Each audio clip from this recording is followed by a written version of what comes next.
Hi, our names are Janaya and Keyshawn, and we're from Franklin D. Roosevelt High School.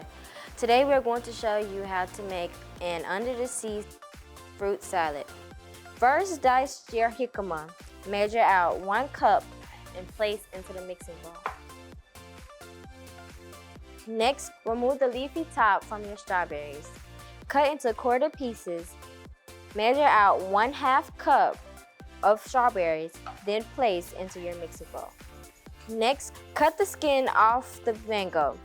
Dice 1/4 of the mango, then place into the mixing bowl. Next, cut the lime in half. Squeeze 1/2 of the lime onto the fruit and drizzle with 1/4 teaspoon of honey. Mix until it is evenly coated.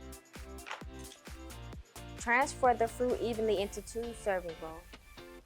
Next, cut the orange in half. Remove peel from 1/2 in segments. Lastly, top the bowls with torn mint and drizzle 1/4 teaspoon of honey onto each bowl. Now enjoy.